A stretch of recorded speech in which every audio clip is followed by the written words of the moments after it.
두 번째 시간으로 노아의 가정이라는 제목을 가지고 말씀을 전해 주시겠습니다.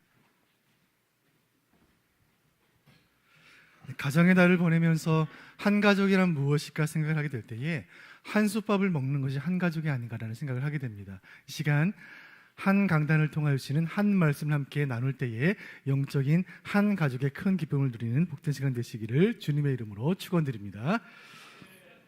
목회를 하다 보면 이 성도님들의 가정을 신방하게 될 때가 자주 있습니다. 사실 가정은 대단히 사적인 공간이기 때문에 마땅히 보호되어야 하고 가족이 아닌 타인에게 가정을 공개한다는 것은 쉬운 일이 아닙니다. 그럼에도 불구하고 교회가 가정 신방을 권면하는 것은 가정에서 만나야 그 성도의 참모습을 알 수 있기 때문이죠. 교회에서 잠시 인사를 나눌 때와는 다른 진짜 표정을 가정에 가서 만날 수 있습니다.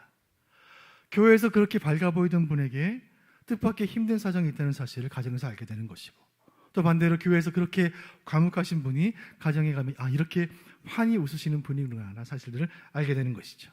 가정에서 대화하고 기도 제목을 나누는 중에 마음 문이 열리고 참다운 영적인 교제가 이루어지게 됩니다. 이런 마음을 이해하시고 또 신방을 위해서 가정을 공개해 주시는 모든 성도님들께 이 자리를 빌어 감사의 마음을 전합니다. 제가 가정을 신방하게 될 때 눈여겨보게 되는 것이 있는데, 그것은 그 거실의 벽이나 책장에 놓인 가족 사진입니다. 그 성도의 어릴 적 모습이나 혹은 결혼식 때의 사진, 혹은 잔치에 온 가족들이 아들, 손자들이 함께 찍은 그 가족 사진이야말로 그 사람이 누군지를 말해주죠. 아버지이기 전에 누군가의 아들이었고 엄마이기 전에 누군가의 딸이었던 그 사람의 모습을 담고 있습니다. 가정의 달을 보내면서 우리는 생각합니다. 우리는 개인이기 전에 누군가의 가족이라는 사실입니다. 성경은 수많은 가족들의 이야기를 담고 있습니다. 5월 가정의 달을 보내면서 성경에 나타난 신앙의 명문 가문들의 이야기를 말씀을 통해 나누고 있습니다. 지난 주일 에덴에서 창조되었던 최초의 가정 아담의 가정에 이어서 오늘 우리가 두 번째로 만나게 될 가족은 노아의 가족입니다. 아담의 가족 이야기 이후로 역사가 계속해서 흘러갑니다. 그 아담과 하와의 후손들의 이야기가 창세기 5장에 기록되어 있어요. 창세기 5장을 보면 아담의 후손들의 이름과 생애, 그가 몇 살까지 살았는지를 간략간략하게 기록해 가던 족보는 아담의 10대 손인 노아의 이야기에서 기록을 멈춥니다. 노아의 가족은 간단히 넘어가기에는 너무나 크고 많은 일을 겪었기 때문이죠. 자, 그 족보의 마지막 절 5장 32절 보겠습니다. 노아는 시작. 노아는 500세 된 후에 셈과 함과 야벳을 낳았더라. 아멘. 노아와 그의 아내는 세 아들을 낳습니다. 셈, 함, 야벳. 이 셋 중에 누가 장남이고 차남이고 삼남인지에 대해서는 학자들마다 의견들이 분분합니다. 확실한 것은 세 형제가 모두 결혼을 해서 가정을 꾸리고 있었고 아직 자녀들은 없었다는 사실이에요. 때문에 노아와 노아의 아내, 세 형제와 세 자부, 총 8식구가 한 가족을 이루고 있었습니다. 만일 우리가 노아의 가정을 신방할 수 있었다면 그 거실 중앙에 8명의 가족이 해와 같이 웃고 있는 사진을 볼 수 있었을 것입니다. 그런데 그 가족이 마냥 행복할 수만은 없었던 것은 그 시대가 너무나 악했기 때문이에요. 6장 11절 말씀 보시죠. 그 시대가 어떠했는가? 시작. 온 땅이 하나님 앞에 부패하여 포악함이 땅에 가득한지라. NIV라는 영어 번역 성경은 이 시대를 이렇게 번역했습니다. Violence, 폭력으로 꽉 차 있었다. 세상이 폭력으로 꽉 차 있었다. 쉬운 성경 역본으로 이렇게 되어 있습니다. 제가 읽어드립니다. 이때의 땅 위의 사람들은 하나님께 악을 행하였고 온 땅에는 폭력이 가득 찼습니다. 세 번역 성경으로 제가 똑같은 본문을 읽어드리겠습니다. 하나님이 보시니 세상이 썩었고 무법천지가 되어 있었다. 여기에 포악이라는 말이 있는데, 포악이라는 말의 원어는 히브리 하마스인데, 이 말은 학대하다, 해치다, 남의 것을 빼앗다, 탈취하다라는 뜻을 가진 단어입니다. 즉 강도, 살인, 약탈, 강간 등과 같은 범죄를 뜻하고 하나님께서 세우신 아름다운 창조 질서를 파괴하는 모든 악행을 뜻하는 말이에요. 그 포악이 세상에 가득했다. 그리고 하나님의 법을 무시했던 그 시대는 그야말로 무법천지였습니다. 그 모든 시대, 모든 죄악의 출발이 무엇인지를 6장 2절에 말해줍니다. 6장 2절 보겠습니다. 시작. 하나님의 아들들이 사람의 딸들의 아름다움을 보고 자기들이 좋아하는 모든 여자를 아내로 삼는지라. 아멘. 하나님의 아들들이 사람의 딸들과 결혼하기 시작해요. 세상 가운데 신앙을 지키며 믿음을 지키며 살아야 하나님의 사람들이 세상 사람들의 외모와 겉모습의 마음을 빼앗겨 그들과 결혼하여 하나가 된 것입니다. 여러분, 혈통이 오염되고 가정이 오염되기 시작한 거예요. 아담과 하와의 범죄는 최초의 죄가 가정을 공격했고 부부 사이로 침투했다는 사실을 우리에게 말해줍니다. 아담과 하와의 범죄 이후로 죄는 가정을 따라 혈통을 따라 온 땅으로 퍼져나가는 거예요. 그래서 세상의 가치관과 신앙의 가치관이 서로 합쳐지고 하나님의 뜻과 사람의 생각이 서로 뒤섞이고, 그래서 진리인지 거짓인지 알 수가 없고 신앙인지 세속 사람인지 알 수가 없고 신자인지 불신자인지 전혀 알 수 없게 되어버리는 것입니다. 그렇게 오염된 가정은 세속의 가정과 믿지 않는 가정과 아무런 구별되지 않는 무색무취의 가정이 되어버린 거예요. 세상과 가정이 서로를 변질시키고 있었습니다. 우리는 이것을 혼합주의라고 불러요. 혼합주의. 가정들이 하나님의 법을 무시하자 세상은 영적인 무법천지가 되어버립니다. 마치 수많은 차량들이 고속으로 질주하던 고속도로에 중앙분리선이 사라지고 차선이 사라진 것처럼, 마치 출근 시간 사거리 교차로에 신호등이 고장난 것처럼 차량과 차량이 뒤엉키고 사람과 사람들이 부딪히는 대혼란의 세상으로 변해버린 거예요. 태초에 하나님이 천지를 창조하실 때 창조주로서 이 우주와 세계를 향해 품으셨던 그 목적과 계획이 있었어요. 그런데 아담의 범죄 이후로 10대가 흐르는 동안 세상은 점점 그 목적에서 벗어나고 점점 그 계획이 어그러지는 것입니다. 하나님이 어떻게 하셨을까요? 6장 7절 보시죠. 이르시되 시작. 이르시되 내가 창조한 사람을 내가 지면에서 쓸어버리되 사람으로부터 가축과 기는 것과 공중의 새까지 그리하니 이는 내가 그것들을 지었음을 한탄함이니라 하시니라. 아멘. 아무것도 없는 상태에서 세상을 창조하신 하나님, 무에서 유를 창조하신 하나님께서 다시 유에서 무로 되돌리려고 하시는 거예요. 하나님이 창조하셨기 때문에 하나님께는 심판하실 권세가 있는 거예요. 하나님께서 심판의 방법으로 택하신 것은 홍수였습니다. 17절 제가 읽어드립니다. 내가 홍수를 땅에 일으켜 무릇 생명의 기운이 있는 모든 육체를 천하에서 멸절하리니 땅에 있는 것들이 다 죽으리라. 이렇게 하여 노아의 가족은 이제 홍수의 대심판이라는 거대한 사건을 마주하게 되는 것입니다. 오늘 하나님께서 행복했던 8 식구에게 생긴 이 사건을 통하여 하나님이 어떤 가정을 원하셨는지, 오늘날 어떤 가정을 꿈꾸시는지 우리에게 말씀하십니다. 이 말씀을 통하여 우리 각자에게 주시는 주님의 음성을 듣기를 원합니다. 노아의 가정을 통해 보여주시는 하나님이 꿈꾸셨던 가정의 모습, 그 첫 번째, 그것은 시대를 거스르는 경건한 가정의 모습이었습니다. 같이 읽어보겠습니다. 시작. 시대를 거스르는 경건한 가정. 불의와 폭력으로 가득했고 혼합주의로 오염되었고 진리와 질서가 무너진 무법천지의 타락한 세상 가운데 그 시대의 패역함과 구별된 청정지역이 있었으니 바로 노아의 집이었어요. 노아의 가정. 6장 9절 말씀 보시죠. 6장 9절 시작. 이것이 노아의 족본이라. 노아는 의인이요 당대의 완전한 자라. 그는 하나님과 동행하였으며. 아멘. 그 혼탁한 시대에 이 노아라는 인물은 의인이요 완전한 자요 하나님과 동행하는 자였노라 평가를 받고 있는 거예요. 이 노아라는 인물은 황사와 미세먼지로 가득하여 숨조차 쉴 수 없을 때 깊은 숲에서 뿜어져 나오는 산소와도 같은 사람이었어요. 세상에는 그런 사람들이 있습니다. 산소 같은 사람. 그분을 만나서 대화하면 숨통이 트이는 사람이 있어요. 야, 지금도 이렇게 신실하게 주님을 섬기는 분이 계시는구나. 교회에는 그런 가족들이 있습니다. 답답하고 막힌 우리의 숨통을 터주는 가족이 있는 거예요. 야, 정말 이 시대에 이렇게 귀하게 신앙을 이어가며 온 가족이 주님과 동행하는 이런 귀한 가족이 있구나.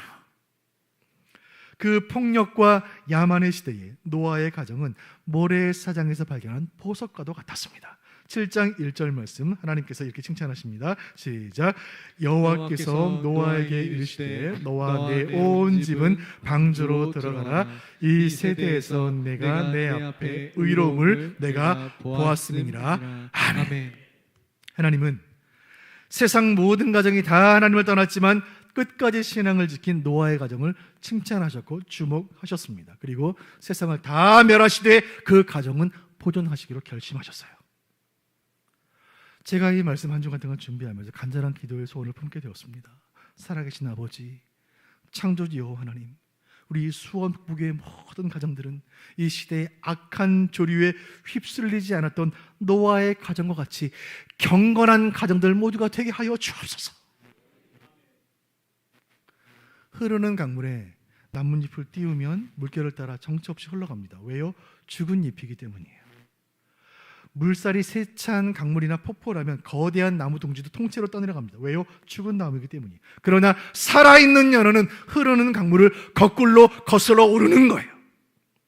여러분, 세속의 물결이 얼마나 강합니까? 죽은 모든 것들은 다 강물에 휩쓸려 가는 것입니다. 그러나 살아있는 신앙인들은 물결을 거슬러 오르는 줄로 믿으시길 바랍니다.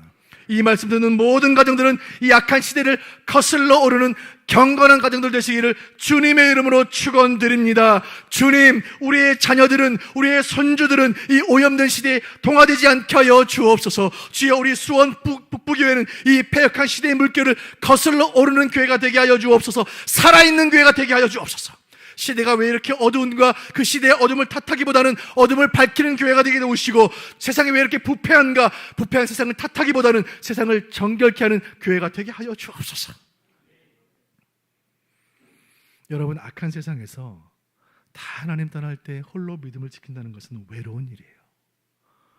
홀로 남겨진 자는 고독하고 홀로 이 좁은 길을 가는 자는, 이런 순례자는 외로운 거예요. 그러나 우리 주님, 우리를 홀로 두지 않으시고 날마다 우리와 동행하여 주심으로 우리는 이 순례의 길을 주님과 더불어 완주하게 될 줄로 믿으시기를 바랍니다.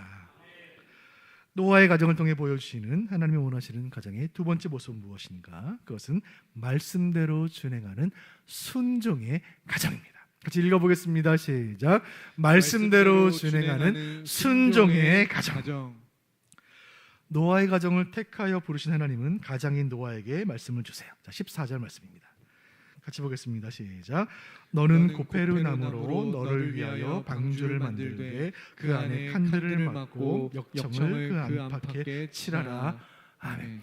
사상 초유의 명령이 떨어져요. 방주를 만들어라. 이 방주의 크기가 길이가 300규빗, 넓이가 50규빗, 높이가 30규빗입니다. 1규빗은 팔꿈치에서 손끝까지의 길이, 즉 45에서 50cm 정도로 환산해 볼 때 길이가 150m, 넓이가 25m, 높이가 15m, 갑판 총면적 9,000제곱평방미터, 최대 선정량 14,000톤급의 초대형 선박에 준하는 거대한 방주가 되는 거예요. 이 방주의 모습을 실제로 똑같이 만든 그런 사람들이 몇 사람들이 있습니다. 그 중에 네덜란드 아담 피터스라는 분이 있어요. 그분이 만든 방주 한번 보시죠. 이 거대한 방주를 성경이 말하는 크기 그대로 150m 길이의 방주를 똑같이 만들어 본 것입니다. 여러분, 이 방주를 만드는데 수많은 돈과 수많은 에너지와 수많은 시간들이 걸렸어요. 현대 21세기 기술로 만들어도 대단히 만들기 어려운 그 방주를 고대시대 노아에게 만들려고 하신 거예요. 여러분, 노아의 이야기가 성경 창세기 6장 9절부터 나와요. 6장, 7장, 8장, 9장 13절에 보시면 하나님이 노아에게 이르시되, 7장 1절에 여호와께서 노아에게 이르시되, 8장 15절에 하나님이 노아에게 말씀하여 이르시되, 9장 1절에 하나님이 노아와 그 아들들에게 이르시되. 그런데 여러분, 이 창세기 6장부터 9장까지 4장 동안 하나님이 하신 말씀에 대하여 노아가 어떻게 말했는지는 성경에 단 한마디도 안 나와요. 노아는 아무 말이 없어요. 여러분, 순종하는 자들의 공통점이 여기에 있습니다. 순종하는 자는 말이 없어요. 노아는 하나님 주신 말씀을 듣고 아무 말 없이 방주를 짓기 시작합니다. 마치 이 모습은 말 없이 아들과 함께 번제단을 등에 지고 모리아산을 오른 아브라함의 모습과 너무나 비슷해요. 사랑하는 외아들을 번제로 바치라는 기가 막힌 명령을 받고 그 인생에는 폭풍이 몰아치고 그 마음에는 벼락이 치고 지진이 일어나고 있지만 아브라함은 아무 말하지 않고 그 산을 오르는 거예요. 여러분, 이것이 순종이에요. 노아에게 하나님의 명령이 임한 날로부터 방주를 짓는 그 긴 시간 동안 첫 번째 빗방울이 떨어지고 40일 동안 비가 쏟아지고 온 세상에 홍수로 다 덮이는 동안 노아는 아무 말도 하지 않아요. 왜 할 말이 없었겠어요? 하나님, 혼자서 그 큰 방주를 짓는 것은 불가능합니다. 무리입니다. 시간이 더 필요합니다. 사람이 더 필요합니다. 이 홍수는 언제 시작합니까? 언제 끝납니까? 그의 마음속에 쏟아지는 수많은 질문들, 수많은 핑계거리들, 수많은 고민들을 다 마음에 담고 노아는 침묵하며 순종하는 거예요. 그렇게 120년이 흘러갑니다. 방주를 만드는 시간은 하염없이 길어졌고 그동안 비는 한 방울도 내리지 않는 거예요. 맑은 하늘 아래 말도 안 되는 크기의 거대한 방주를 만드는 노아의 그 모습은 아무 쓸모없어 보이는 일에 시간을 바치고 몸을 바치고 인생을 바치는 그 모습은 세상 사람들의 눈에 어떻게 보였을까요? 여러분, 하나님 알지 못하고 복음을 알지 못하는 사람들에게 지금 일요일 아침에 교회에 가서 예배드리고 있는 우리의 모습은 그들에게 어떻게 보일까요? 가장 미련해 보이고 가장 어리석어 보이고 가장 쓸모없어 보이는 것이 예배가 아니겠습니까? 내 하나님 여호와를 온 맘 다해 사랑하는 그 말씀에 순종하여 주일에도 예배하고 새벽에도 예배하고 기뻐도 예배하고 슬퍼도 예배하는 우리 성도들의 모습이 세상 사람들이 어떻게 보일까요?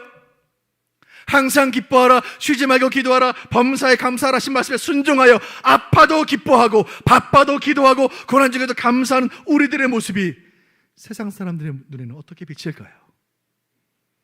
6장 22절 보겠습니다. 6장 22절 시작. 노아가 하나님이 자기에게 명하신 대로 다 준행하였더라. 아멘. 창세기에 기록된 노아 홍수의 기사에서 나타나는 진짜 기적은 바로 이 말씀이에요. 명하신 대로 다 준행하였더라. 이 일은 불가능한 일이었어요. 노아 혼자서 그 큰 방주를 만드는 것이 어렵고 시간이 많이 걸리기 때문이 아닙니다. 그 시대는 아무도 하나님께 순종하지 않던 시대였고 노아 홀로 그 말씀에 순종했기 때문인 것이에요. 아담의 가정은 실패한 가정이에요. 말씀에 불순종했기 때문입니다. 노아의 가정은 승리한 가정이에요. 말씀에 순종했기 때문입니다. 사랑하는 성도 여러분, 하나님의 말씀 앞에서 침묵하면서 말씀 그대로 준행함으로 승리하는 가정들 모두가 되시기를 주님의 이름으로 축원드립니다. 말씀 그대로 하시길 바랍니다. 남편들에게 주신 말씀이 있습니다. 아내 사랑하기를 그리스도께서 교회를 사랑하신 것 같이 사랑하라 말씀하십니다. 즉 목숨을 다해 사랑하라 말씀하시니 말씀 그대로 하시길 바랍니다. 아내들에게 주신 말씀이 있습니다. 남편에게 순종하기를 그리스도께 순종하다 하라고 하셨으니 이 말씀 그대로 준행하시기를 바랍니다. 부모들에게 주신 말씀이 있습니다. 자녀를 주의 교훈과 훈계로 가르치라 말씀하십니다. 자녀들에게 주신 말씀이 있습니다. 부모를 주 안에서 공경하라 하십니다. 그 말씀 그대로 할 때에 순종하는 가정들마다 기적이 임하게 될 줄로 믿으시기를 바랍니다. 여기서 우리가 한 가지 주목할 것은 하나님이 노아에게 만들려고 한 것은 배가 아니에요. 여기서 방주라는 말로 번역된 이 말은 영어로 아크라는 말로 번역이 되는데 영어 단어에 ship이나 boat라는 배를 뜻하는 단어들이 있는데 배라는 말로 번역하지 않았습니다. 아크, 방주예요. 이 원래 단어가 히브리어 테바예요. 테바. 하나님이 명하신 것은 노아에게 테바를 만들라 말씀하셨어요. 테바는 히브리 말로 나무로 된 상자예요. 궤. 이 테바는 성경에 딱 두 번 나오는데 하나는 노아가 만든 방주요, 또 하나는 아기 모세가 태어났을 때 상자에 담아 강물에 띄워보냈던 갈대 상자를 말할 때 테바가 또 한 번 나와요. 딱 두 번 나와요. 방주와 갈대 상자는 모두 테바를 번역한 말이에요. 크기만 다를 뿐 나무 상자라는 점에서는 똑같아요. 여러분, 테바는 배가 아니에요. 테바는 운송수단이 아니에요. 스스로 움직일 수 있는 동력이 없어요. 노가 없고 돛이 없고 엔진이 없어요. 배는 동력을 사용해 목적지를 향해 나아가지만 테바는 그저 물에 떠 있는 거예요. 하나님이 노아에게 명하신 것은 크고 빠른 배를 만들어 홍수를 이리저리 피하라는 것이 아니고 거대한 나무 상자를 만들어 홍수를 견디라는 말씀이었습니다. 아기 모세를 담은 테바는 강물을 따라 흘러갔고 노아가 만든 테바는 홍수 위에 떠 있게 될 것입니다. 여기에 큰 영적인 교훈이 있습니다. 테바가 하나님의 뜻대로 흘러가는 것처럼 성도의 삶은 하나님이 이끄시는 대로 흘러가는 줄로 믿으시길 바랍니다. 하나님께 맡기시길 바라요. 여러분, 교회는 하나님 말씀이 이끄시는 대로 가는 것입니다. 강단에서 다윗에 대한 말씀이 선포되면 다윗과 같이 하나님 마음에 합한 성도로 빚어지는 것이고, 강단에서 신앙의 명문가문에 대한 말씀이 선포되면 우리 교회 모든 가정들은 신앙 명가로 새로워지는 것입니다. 강단에서 우리 죄악을 들추시는 말씀이 선포되면 우리는 가슴을 치며 떼굴떼굴 구르며 회개하는 것이고, 강단에서 구원의 기쁜 소식이 선포되면 우리 영혼 기뻐 춤을 추는 거예요. 간절히 바라는 것은 우리 교회 모든 가정들은 말씀대로 준행하는 순종의 가정이 되어 홍수 가운데 보호받고 구원받는 기적 같은 은혜를 체험하는 주인공들 되시기를 주님의 이름으로 축원드립니다. 오늘 노아의 가정을 통해 주시는 하나님이 꿈꾸시고 원하시는 가정의 모습 세 번째는 약속을 신뢰하는 언약의 가정입니다. 같이 읽어보겠습니다. 시작. 약속을 신뢰하는 언약의 가정. 그렇게 120년이 흘러갔고 방주가 완성되었고 하나님의 음성이 임합니다. 너희는 방주에 들어가라. 가족 모두 다 방주에 들어가라. 그리고 내가 창조한 모든 동물들을 한 쌍씩 방주에 들어가게 하라. 하나님이 지으신 모든 생물들이 줄을 지어 방주로 들어가는 그 모습은 상상만 해도 정말 장관이었을 것이라 생각이 됩니다. 이 모습을 16세기 이탈리아 르네상스 시대 화가 야코프 바사노가 이런 그림으로 그렸습니다. 그림 한번 보여주시죠. 노아가 중심에 있고 그 가족들이 동물들을 하나씩 인도하여 방주로 태우는 그 모습이에요. 여러분, 이 모습은 정말 멋진 장면이었을 텐데 저는 그런 생각을 해보았습니다. 이 순간 노아의 마음이 어땠을까? 노아의 마음이 어땠을까요? 자, 이제 동물들을 다 태우고 우리 가족이 이 방주에 오르고 나면 홍수가 시작이 될 텐데 이 세상은 과연 어찌 될 것인가? 내가 만든 방주가 홍수를 견딜 수 있을 것인가? 우리 가족은 어떻게 될 것이며 홍수 이후의 세상은 어떻게 될 것인가? 그 마음이 불안하지 않았겠습니까? 그 불안한 마음을 아신 하나님께서 말씀을 다시 주시는 거예요. 그것이 6장 18절이에요. 6장 18절. 그러나 시작. 그러나 너와는 내가 내 언약을 세우리니 너는 내 아들들과 내 아내와 내 며느리들과 함께 그 방주로 들어가고. 아멘. 여러분, 볼펜이 있으시거든 6장 18절 언약이라는 말에 동그라미를 치시기 바랍니다. 언약. 창세기 6장 18절에 나오는 이 언약이라는 말이 성경 전체에서 언약이라는 단어가 최초로 나오는 순간이에요. 언약, 히브리어로 베리트. 방주로 들어간 너의 모든 가족들은 안전할 것이고 모든 생물들은 안전할 것이다. 이것이 내가 너희와 맺은 언약이다. 하나님은 불안해하는 노아에게 이 언약을 주시는 거예요. 최초로 언약이라는 말이 사용된 이후로 언약이라는 이 단어는 성경을 관통하는 중심 주제가 됩니다. 노아는 그 언약을 붙잡고 방주에 올랐고 하나님께서 친히 방주의 문을 닫으십니다. 그리고 40주야 40낮과 밤 땅에 비가 쏟아지는 거예요. 여러분, 기온이 많이 올라서 이제 여름 날씨가 되었어요. 본격적인 여름이 되면 장마철이 다가올 것입니다. 우리나라 장마도 길게는 뭐 일주일, 2주일간 비가 내릴 때도 있습니다. 갑작스럽게 많은 비가 내리면 도로가 침수되기도 하고 산이 무너지기도 하고 뚝이 넘치기도 하죠.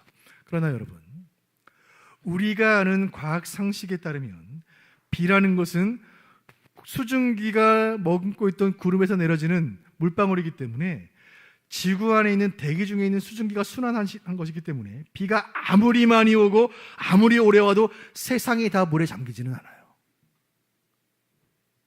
대기 중에 있는 물이 아무리 비로 오래 쏟아져도 세상의 모든 산들이 다 잠길 수는 없어요. 여러분, 이것은 비가 아니에요. 7장 11절 하반절 말씀 보겠습니다. 7장 11절 하반절. 11절 하반절 시작. 그날에 큰 기품의 샘들이 터지며 하늘의 창문들이 열려. 아멘. 40일간 쏟아진 것은 구름에서 내리는 비가 아니에요. 땅 속에 있던 모든 지하수와 모든 물들이 지표면으로 다 뿜어져 나오고 하늘의 모든 물들이, 대기 중에 지구상의 모든 물들이, 우주의 모든 물들이 지구를 덮어버린 거예요. 하나님이 지으신 우주 공간의 모든 물들이 지구로 쏟아진 거예요. 그야말로 홍수의 대심판이었어요. 그렇게 우주의 모든 물들이 다 지구로 쏟아지는 그 40일 동안, 그 40일이 방주 안에 있던 노아의 가족들에게 얼마나 길게 느껴졌을까요? 이스라엘 백성들이 광야를 보낸 40년보다 훨씬 더 길지 않았겠습니까? 히브리인들이 바로의 채찍을 맞으며 보낸 애굽에서의 400년보다 더 길게 느껴지지 않았겠습니까? 무섭게 쏟아지는 빗소리와 폭포 같은 그 솟구치는 그 소용돌이 소리 가운데 하루라도 잠을 편히 잘 수가 있었겠습니까? 여러분, 수해를 당해보셨어요? 홍수 때 물이 순식간에 차오르는 모습은 얼마나 공포스럽습니까? 온 세상 건물이 다 물에 잠기고 온 세상의 산들이 다 잠기는 것을 노아는 작은 창으로 바라보면서 그렇게 40일을 보낸 거예요. 여러분, 그 비가 쏟아지는 40일 동안 방주 안에 있던 노아의 가족들은 뭘 했을까요? 뭘 할 수 있습니까? 하나님 주신 그 약속, 방주 안에 있는 너의 가족을 내가 지키리라, 모든 생물들을 보존하리라 하신 그 약속을 묵상하고 또 묵상하고 암송하고 또 암송하고 읽고 또 읽고 필사하고 또 필사하고 말씀 나누면서 서로를 위로하고 격려하며 인내하며 그 시간들을 보낸 거예요. 그렇게 노아의 8명의 가족은 총 370일 동안 1년하고도 10일 동안을 방주 안에 머물게 됩니다. 그 시간들이 다 지나가고 8장 1절 말씀 같이 보겠습니다. 8장 1절 시작. 하나님이 노아와 그와 함께 방주에 있는 모든 들짐승과 가축을 기억하사 하나님이 바람을 땅 위에 불게 하심에 물이 줄어들었고. 아멘. 말씀 잘 보세요. 온 세상에 퍼진 죄악, 하나님의 불과 같은 진노, 홍수로 인한 전 지구적인 심판, 이 전대미문의 대재앙의 이야기가 오늘 보면 8장 1절을 중심축으로 하여 극적으로 반전돼요. 이 말씀의 내용은 무엇입니까? 하나님이 노아를 기억하셨다는 거예요. 아멘. 하나님이 노아를 기억하신 거예요. 여기서 말씀 잘 보시면 노아의 의로움을 기억하셨다고 말씀하지 않으십니다. 노아의 순종을 기억하셨다고 말씀하지 않으시는 거예요. 노아의 존재를 기억하셨고 노아와 맺으신 언약을 기억하시는 거예요. 여러분, 하나님은 다 기억하세요. 우리가 한 기도, 우리는 잊어도 하나님은 기억하시는 줄로 믿으시길 바랍니다. 우리가 지난 부활절에 우리가 작정한 태신자, 우리는 바빠서 잊어도 하나님 잊지 않으시는 거예요. 노아를 기억하신 하나님께서 바람을 땅에 불게 하셨고 비가 그치게 하시고 물이 땅에서 점점 줄어들게 하시는 거예요. 8장 17절 보겠습니다. 제가 읽어드립니다. 너와 함께한 모든 혈육 있는 생물 곧 새와 가축과 땅에 기는 모든 것을 다 이끌어내라. 이것들이 땅에서 생육하고 땅에서 번성하리라 하시매. 아멘. 심판은 끝났고 홍수는 끝났고 방주는 산에 도착했고 방주의 문이 열립니다. 그리고 이제 첫 창조 때 아담의 가족에게 주셨던 그 말씀을 노아의 가족에게 다시 주시는 거예요.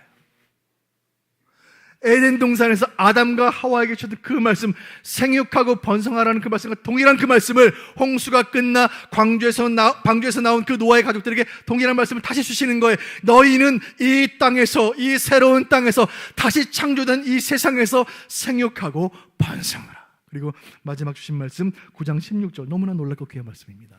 9장 16절 같이 보겠습니다. 시작. 무지개가 구름 사이에 있으리니 내가 보고 나 하나님과 모든 육체를 가진 땅의 모든 생물 사이에 영원한 언약을 기억하리라. 아멘. 하나님은 홍수를 통과한 노아의 가정에게 다시 언약을 주셨고 하늘의 무지개를 그 언약의 증표로 삼으셨습니다. 노아의 가족들이 겪었던 이 스펙타클한 이야기는 하늘에 선명하게 아름답게 수놓은 무지개의 이야기로 끝이 납니다. 이 이야기의 끝은 무지개예요. 여러분, 무지개가 언제 생기죠? 무지개는 화창한 날에 생기는 게 아니에요. 무지개는 폭우 중에 생길 수가 없어요. 무지개는 쏟아지던 비가 그치고 해가 비칠 때 생겨요. 그 빛이 수중에 아직 남아있는 물방울 수증기를 통과하면서 빛이 갈라지면서 7색깔 무지개가 생기는 거예요. 무지개는 홍수가 끝나고 언약을 주실 때 생기는 거예요. 무지개는 고난이 끝나고 회복이 시작될 때 생기는 것입니다. 무지개는 긴 인내의 시간, 긴 기도의 시간이 끝나고 응답이 임할 때, 은혜가 임할 때 생기는 것입니다. 무지개는 고난을 다 이겨낸 성도에게 주시는 하나님의 표창장이며, 무지개는 환난 날에도 끝까지 순종한 교회에게 주시는 면류관인 줄로 믿으시기를 바랍니다. 하나님께서 우리 교회로 하여금 지난 3년 반 코로나라는 이름의 홍수를 이겨내게 하신 줄로 믿습니다. 그 어려운 시간들을 함께 통과하며 우리는 더 단단해졌고 더 친밀해졌고 더 기도하는 교회가 되었습니다. 모든 영광 주님께 올려드리는 거예요. 그리고 오늘 이 말씀을 통하여 고난을 이겨낸 우리에게 약속의 무지개를 언약의 선물로 주시는 줄로 믿으시기를 바랍니다. 오늘 말씀을 정리하면서 두 가지 적용을 하기를 원해요. 첫 번째, 하나님은 우리 가정을 구원의 방주로 사용하기를 원하세요. 이 말씀 그대로 믿으면 하나님께서 여러분의 가정을 구원의 방주로 사용하실 줄로 믿습니다. 노아가 지은 방주가 노아 8식구를 살렸고 그 8식구가 온 세상을 새롭게 한 거예요. 간절히 바라기는 우리 수원북의 모든 가족들, 특별히 오늘 주일 2부 예배에 참여한 모든 가정들을 구원의 방주가 되게 하여 주옵소서. 인생의 홍수 속에서 결코 파산하지 않고 결코 침몰하지 않게 하심으로 영혼 구원의 사명, 가족 구원의 사명을 감당케 하여 주옵소서. 살아계신 아버지, 노아의 8식구가 한 명도 빠짐없이 다 구원받은 것처럼 우리 가정을 통해 우리 가족들, 우리 친지들 다 예수 믿고 모두가 구원받는 은혜를 허락하여 주옵소서. 두 번째 적용할 것은 하나님께서 우리 가정을 언약의 증표로 사용하신다는 말씀입니다. 여러분 약속으로 받으시길 바랍니다. 우리 가정을 언약의 증표로 사용하실 거예요. 여러분, 노아 홍수 이야기의 주제는 심판이 아니라 언약이에요. 그 중심에 노아의 가정이 있어요. 하나님은 노아의 가정을 그 시대를 향한 언약의 표징으로 삼으셨습니다. 대홍수의 심판 가운데 노아의 가족이 살아남았다는 사실은 하나님께서 이 세상을 아직 사랑하신다는 사실, 하나님께서 그 언약을 잊지 않으셨다는 증표인 것입니다. 간절히 바라는 것은 우리 교회 모든 가정들은 세상을 향한 언약의 증표로 쓰임받으시기를 간절히 소원합니다. 그리고 우리의 수원 북부교회는 하나님을 아버지로 모신 거대한 영적인 가정이 돼요. 마치 여름날 한 차례 폭우가 쏟아진 뒤에 비가 그치고 햇살에 비칠 때에 하늘에 찬란히 펼쳐지는 무지개와 같이